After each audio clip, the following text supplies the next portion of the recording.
Oh, you're welcome, Lucy. It's really great to be with everyone today. It's so amazing that we're talking a little bit about I am, and I just was wondering how you woke up this morning and what the first thoughts were, and thinking in the native tradition really is sort of feelings, feelings, and is a form of chatter, and then what we said to ourselves, or like actually that we had when we woke up. But it's amazing that actually energetically how excited you are as you sit down to do something really is a factor with everything. Do we have the ability to shift the gears of our state? And that sometimes things can be sped up a little bit, and then things other times are slowed down in the way that when you actually process. But certainly the most important strategy really of our day really is how you have woken up, really, and then what really was the first thoughts, because they are often the things which are future pacing how you would be in your day.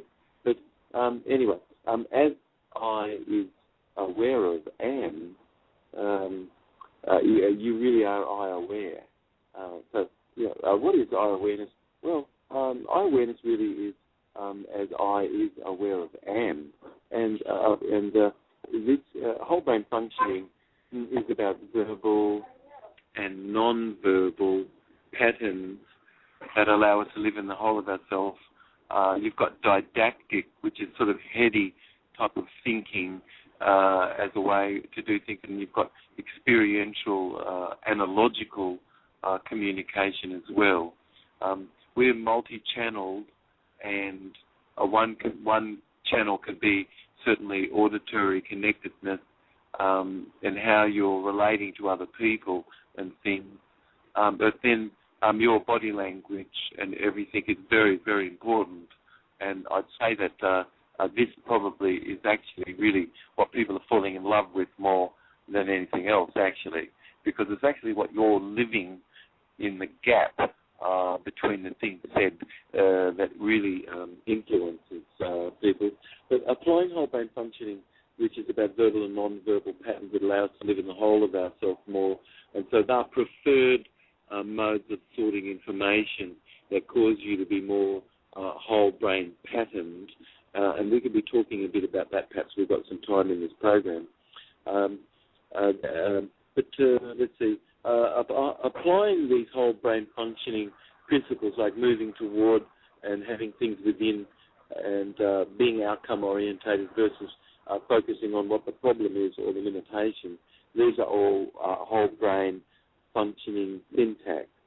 Also, whole brain functioning syntax is more kinesthetic, auditory, visual in your sequencing of the way you sequence your senses.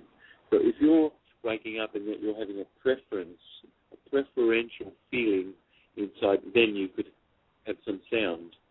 But if you were not other than feeling really good inside yourself, you certainly know that the sound and then things you would see would have been affected by the feeling state. And so the feeling state is first, and as body, mind, and spirit in this order, the body, and then the auditory self, the mind, and then the spirit, this aspect of ourselves involving enlightenment, involving vision. You're going from when you're born, of course, from beginning, of course, of having sensory experience. And this sensory experience causes us to be given a mind, and society kind of been shaping that mind,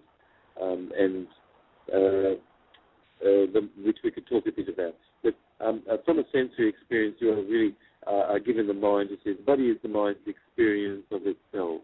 You're perceiving everything through the use of your body, and when you've imagined that a stick was a snake, your body responded as if it was actually a snake. And so we're living in a world where we can be jumping and have something very jumping inside, possibly after having been deeply asleep, and if any noises, it's possible that a person who's not sleeping deeply inside themselves in their waking state of life, you'll notice they're unable to sleep deeply and they're relaxed. They have something going on where there's some fear, a small amount of fear, which always causes the heart to be affected with it, and then also cause people who have that happen to have a feeling of pending doom, maybe. But I mean, nothing seems to be happening, but certainly it feels pending doom, and then that could cause people to have more paranoia and that sort of thing. With all sorts of things, because they're attaching to their ongoing experience the meaning of things for themselves. From having sensory experience within the mind, and change incurred after we were 3 years old, and a mind did not really function before that to worry much, and this is our original self before the age of 3. Before the age of 3, there was nothing formed of the mind, and so there was really no worry. But certainly your parents, when you were 3, they knew you were an angel. Most everybody that ever looked at you, they knew you were an angel, because there was really no interpretation of things. You see, you were not judging things as adults are slowly taught to have done, which I don't care very much that we can undo this, But our mind did not really function to worry, you see, you really before. So it's really beyond being gone, and what is really indestructible didn't exist, and something nameless and timeless more, which this is what playfulness is about. So as you really are in the playful state, which this is the original state, if you're not in the playful state, you go, oops, wait a minute, I feel like I need to lighten up to it, perhaps, Could be too heavy, too hard, things sinking. But things that are light and soft really always arise to the top. What's playful really is you in a state of being where this is beyond the ordinary time. And this is the definition of play. So as you really are in your playful self, you really are in this beingness now where timelessness is existing. And as we listen into these shows, it's possible for you just to go through the show and all of a sudden go, my God, well, where did this time go? But we can be aware of everything that's transpired, but it just seems to have happened quickly. But this is really how love is, as you're loving of yourself. And as you're loving of yourself, it doesn't mean that you would not be irritated. As you're loving, it doesn't mean that you would not sometimes have anger. As you're loving, it doesn't mean that you would not sometimes sad. As you're loving, it doesn't mean sometimes you would not have grief. All these emotions are you in your lovingness, and not any one of these is better than another, but that you're in a balancedness of your being in how you respond to the things around, and that you can just simply observe how your body responds, actually. That's all. But you should not rule over your body. Just allow it to be, simply, And this is love, because love really is, as your heart is really more like a vessel floating in this current. And you want to make sure it stays buoyant in the current. And only the way it can stay buoyant in the current is to stay empty itself. And then the current is useful, isn't it? But if you let the current in to the boat then sinks. And this current is fear. So where fear could have been let in, and we still don't even know how that occurred because the mind was not formed before it happened. People said there was a bogeyman. You're afraid of the dark. You can't walk out in the dark. You're afraid something could be there. And these sort of things are quite not uncommon kinds of conditions that adults actually suffer from. So when we've been in the wilderness, for instance, doing a wilderness training, people have to have the ability to be able to go from one place to another and have to go there by themselves in the dark. And can you do this? Well, some people refuse to, and well, that's okay, but at least that's where you are. But how are you with perhaps not having achieved something and how do you process not getting something. That's a strategy. Everything really is a strategy, Lukey. But as you really love, your heart is really like a boat, and it's sort of floating a little, and it's weightless. But then if any fear is present, the mind existed, and it started to have all of its chatter. And then that's what disruption to ease, which you're ordinarily feeling dis-ease, actually is. But if you're without attachment, that's so beautiful. You have like a perfect detachment in the things that you do, and you're speaking what you live, and you're living what you're speaking next, and that every single word we're using is of a physiology and incurring a physiology inside you. Now, you could be aware of this once and for all time, that we could put things which is truthful is something which is mutually beneficial, but the truth itself is not the object, but you are the object. You are, and this is the search, which is the ultimate. The truth is not an object. Truth is this, which is the constancy of your care to search, to find, and refine the things in front of you. But I see that you don't really throw anything out much, which that's pretty good. Anybody can say anything, and you don't even care much to throw anything out. You're just really refining what is working, and you're having your focus on refining the things, and you're not completely satisfied with the definition that you have, and you're continuing to refine it, but you don't just necessarily just throw something out because it doesn't fit necessarily. You're just simply continuing to refine what is more excellent, and we're living in an age right now where we really need to be a bit more purple and not so much red or blue. And we need to think purple because as we think purple, we can protect ourselves and protect our children and things. And love is you without any attachment. But if you separate the children to be of the same sex, the same age, and then you're going to cause a compartmentalization and isolation and fortressness and create fortressness between genders and things.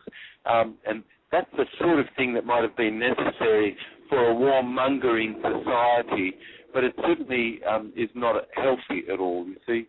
But it's not healthy, certainly, having to have soldiers do things which persons may not or care to do themselves. We have to really be very, very caring about our people and what we've put them into the challenges, and be really having great deep compassion. But every single word we use, it does have a physiology, and if your boat is and as a heart, as a vessel, is afloat and remained, that's not sinking. You've kept fear out very nicely, and awakened long before relations and all of your possessions and things like that would be eventually dispersed, and you don't really have to go somewhere to do, like, oh yeah, I'm going to go somewhere and do. It's like, excuse me, you are doing, and this is here now. And this is a living meditation rather than someone going somewhere to have a meditation. But if people are talking about going somewhere to have a meditation, they could be not so necessarily right. But anyway, where people are, that's so beautiful, isn't it? And people are doing what they can where they are. Even people who are doing acupressure and acupuncture and chiropractics and iridology and, everything. But anyway, no necessity really exists of any active manner being any indication of ignorance that you really are eye-aware. But eye-aware is not really a characteristic fantasy, really, of looking impressive that's tried at all. You're really remaining more unconcerned, more and perceptive of the body's conduct, but without really sort of being subdued of any rule or law. Are you there, Lukey? Yes, mate. But anyway, so the most amazing thing, Lukey, really, is you go with less, required sort of special effort and all that sort of thing. You should really drop all that, all false, and realise sort of truth. You let go, and let live, really. It's better to let go and let live, and to have let go and let live. You really are not really extremely attracted at all to what's very complicated and difficult. But most of the people really sort of, they have a strategy of like complexity, and something has to be complex and then they're interested. But we should really do everything we can to be able to keep things sort of simple. We got a bit of time, Lukey. We got plenty of time. Oh, thank you so much, mate. So amazing. But anyway, as I sourcing everything being beyond the mind description, so I really is sourcing everything, and this really is being beyond the mind's description, and this really is our true nature, Lukey. But no other, of course, will meet you as you're in your search. You're listening right now. This is your own absolute sort of non-dual proof of such, And it's really only time is waking, as we've been talking a bit about in the past program, that is really not self at all. Because time is really just equivalent to movement through space. And that could be a component of something, but certainly not equivalent to self. But only in time is waking, and that's not self, but only duality.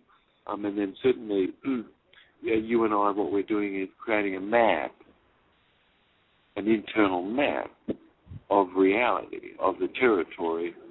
But certainly this is not the territory, you know that.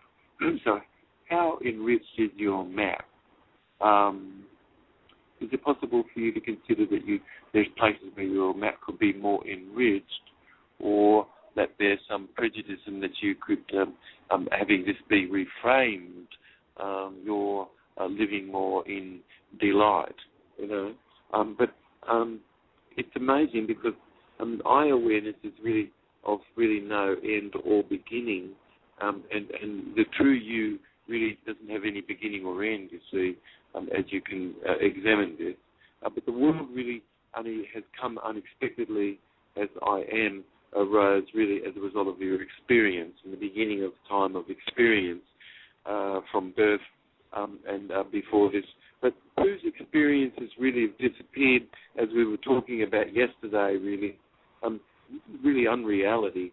As you really see the universe formlessly, this is timeless experience, and this is really, this timeless experience really is the cause of consciousness as a seed, and then the body forms around this, and everything in its beauty as you could consider the mind to be, which personally is a bit like rubbish and the wind blowing over the rubbish.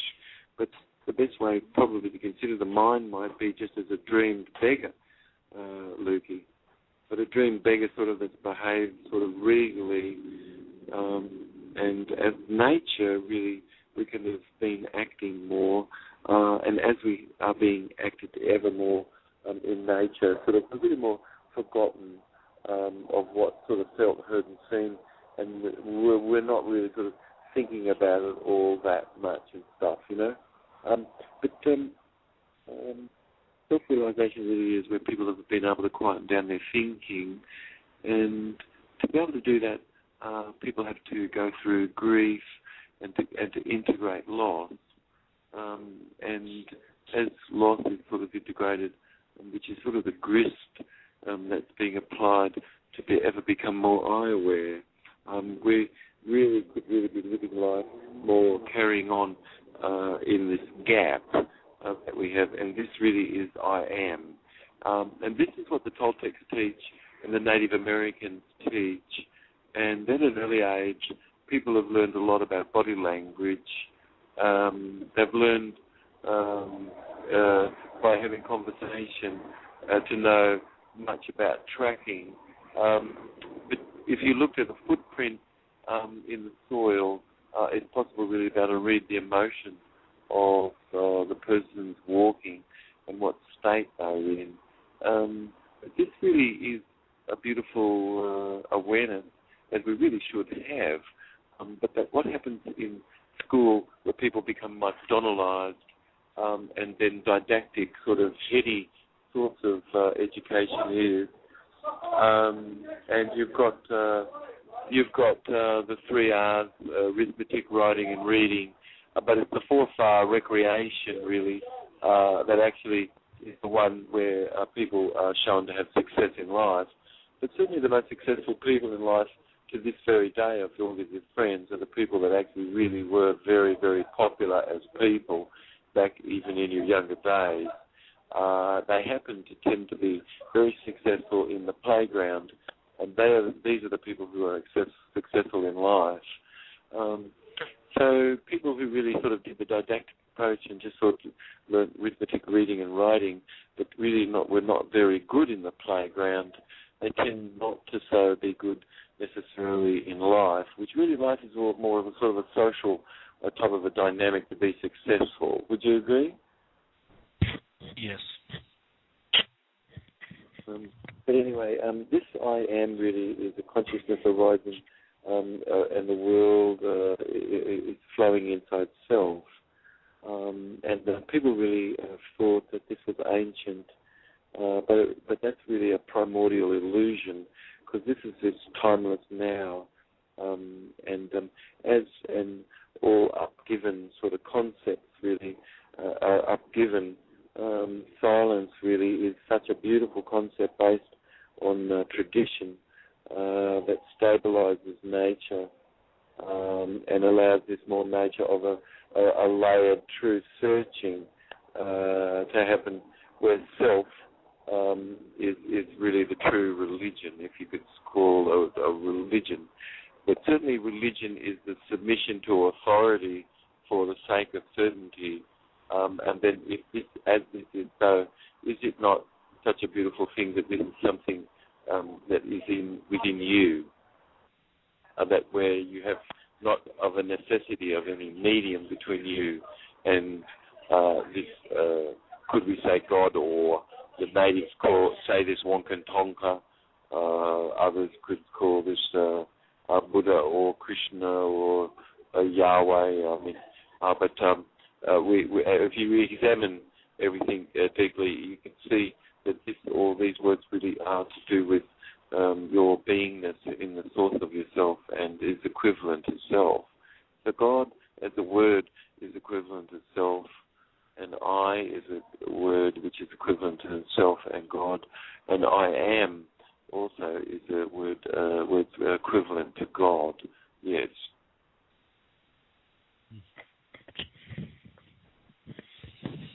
You there, Lucy? Yes, mate. I'm on the edge of my seat. It's so amazing, because as you have this beautiful sort of inner quiet, probably that's one of the major ways to live a long life.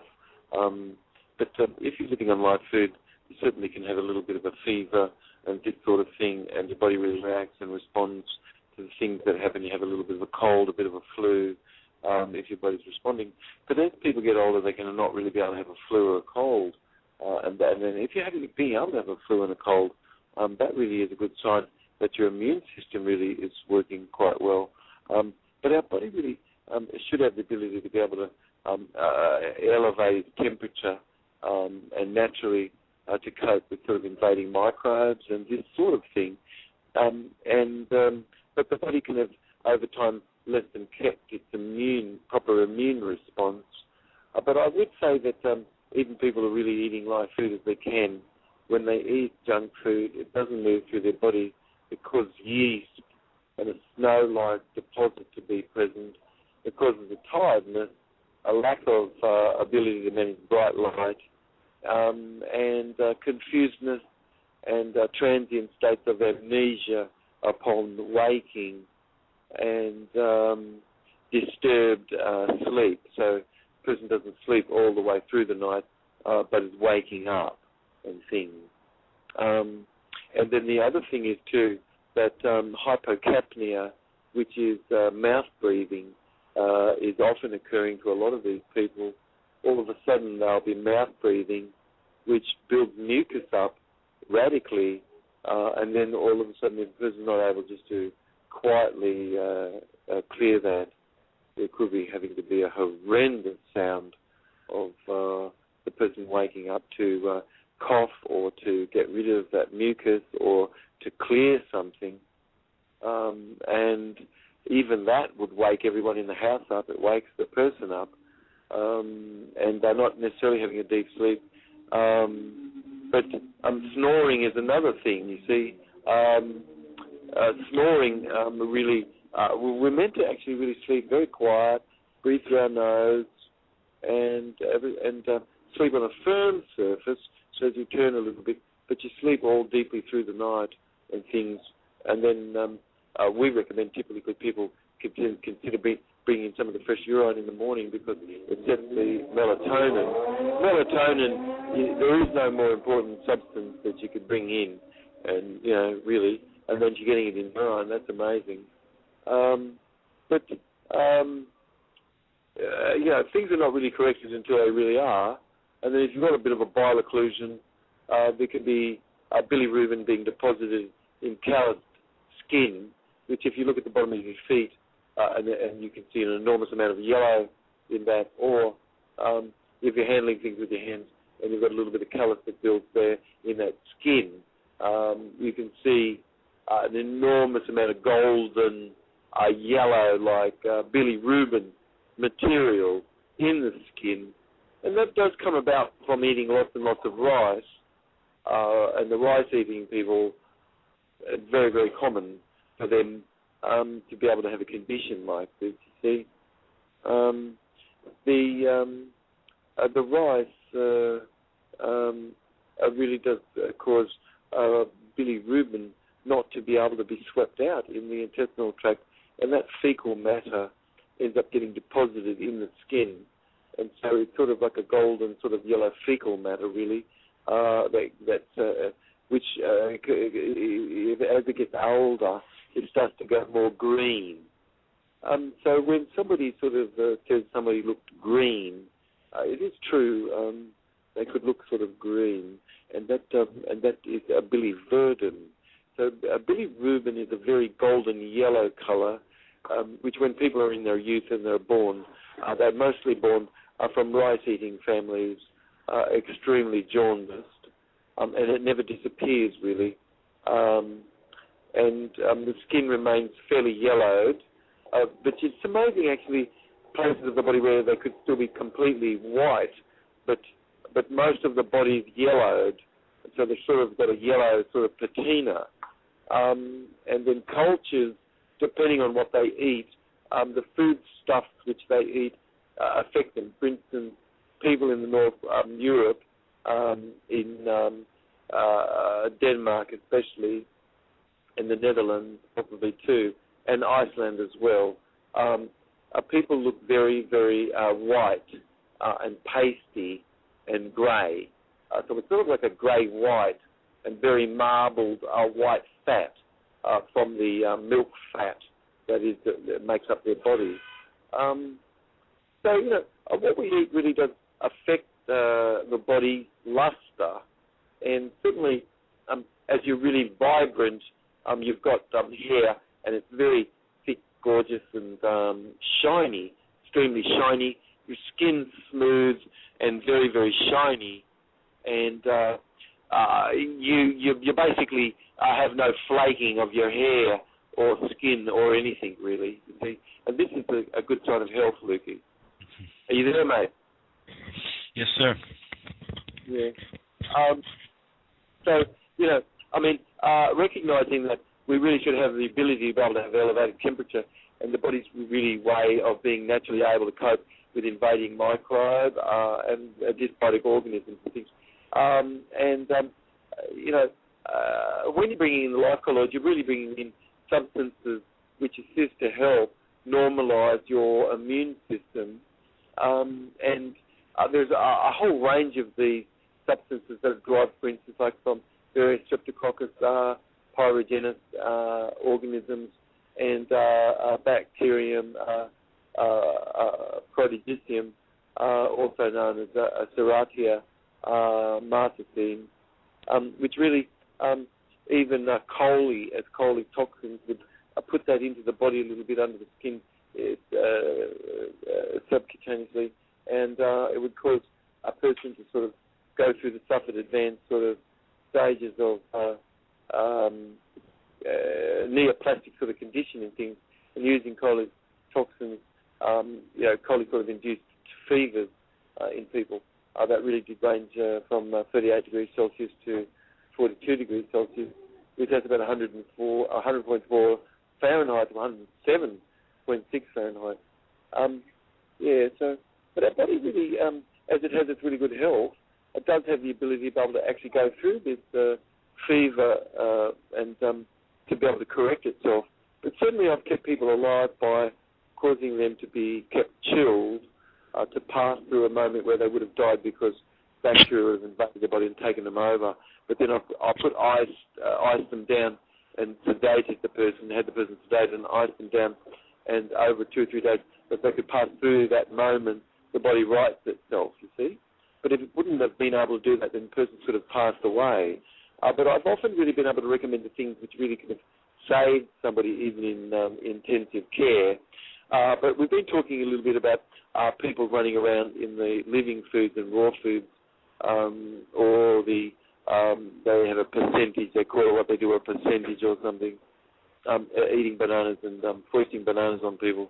And nobody's ever told me that a sick person, really, really sick, it would be good to give them a very high glycolytic rate food and a food and a sugar, which is a type of a sugar which is just going to enter the blood and not be managed by anybody's liver, but have to be dealt with by the pancreas, But so, I really feel like the state of nutrition is like fried sticky fingers in the lobby of the hospital, mate, and everybody's McDonaldized it, and they're just looking for fried sticky fingers, and people will admit to you that the state of affairs in nutrition is really shocking, and then the vast majority of people in raw food and living food never studied a day of botany in their life, and they don't even know what a fruit is, and they ban people who are frugivores. I was banned from a Sedona gathering and things by a couple of people who really had it out for me a bit, but I think it was because I've really been speaking about sexual mutilation of boys, and there were some Jewish women, and they've done what they can to punish me for saying that, in Sedona. But anyway, that's another story. These things sort of happen. It's amazing. Have you got a little bit more time, Loogie? It looks like we got about 7 minutes. Oh, it's so amazing. There used to be a beautiful health food store called Prana, in the village there. And I did a lot of work educating people about trans fatty acids and everything, And there was just nothing in New York City before I began, And I did 7 years' worth of work, and it was really popular on a Tuesday night. Annie and I did talks and stuff. And then some of our talks sometimes was really about, like, sexual mutilation of boys. And because I put some signs up, that health food store was run by some women who were Jewish, and they told me that was got nothing to do with health, and they kicked me out of the store, mate. And I was never allowed back in the health food store. Do you know what I mean? It's so amazing, actually. But I can only just do what I can just to speak what it is that's the truth, really. But I'm really caring about children and boys especially, because I can see that they're being sexually mutilated, and the ones that are kept whole are often the synechia is broken, their hymens are broken before 1 or 2 years of age, and so most of these boys are really sort of raped by their caregivers and older women and people who have no knowledge really of even what a whole penis is and this sort of thing. But anyway, that's another story. Look, I'm really excited that we can be doing these programs and things, and that we can continue to excite people, and that whatever it is that you have, if there's something that's come up, and then if anybody's listening, they'd love to send some questions in about any of the material that we've gone over or anything, that would really be great for us as well. Yeah. And anyway, I really thank you, Lukey, and Patrice, and everyone in New York for assisting to help us with everything. And we're doing what we can to have a camp, a Job West, which is a training program of Dance of the Wolf, which is for teachers interested in learning more whole bone functioning. Yes, so in Potrero, it looks like it's possible that we can facilitate something here. So that's something that we're doing here in San Diego. I'm really looking forward to coming out to New York and connecting in with everybody. It's such a beautiful, beautiful family there. And though I got a chaton because the system is such a Nazi system in New York, and they just do not care about children, period, and that's a shame. And then New Yorkers at the moment are perhaps not aware really of what's really going on, even with their children or anything, actually. But it's a shame. But anyway, I really care very much for us to connect in with each other, mate. Yeah. Have we got any minute left or something? Yeah, we got a couple of minutes left, Dr. Joe, but I want to thank you for being so kind and gentle. Only an angel could tell somebody they have this neoplastic condition and help them to see that there's something they could do about it. Yes. When they took my boy from me, I ended up with cancer. When they took my boy from me, I ended up with a stroke. I have not really fully recovered since they took my boy from me. I really suffer every day. And I'm a very beautiful person as a parent and beingness, and it's a phantom that has caused my boy not to have me as a daddy in his life. Isn't that amazing, Yeah. But I suffer every day. I care very much for people, and I'm very sensitive to people, and certainly to the sufferedness and this sort of thing, yeah. So anyway, really care very much for us to celebrate with each other as we can assist people to learn more about eye awareness and whole bone functioning. You're the best. You're the best, mate. Love you, mate. Love you, Tim. Talk to you soon. Bye, mate.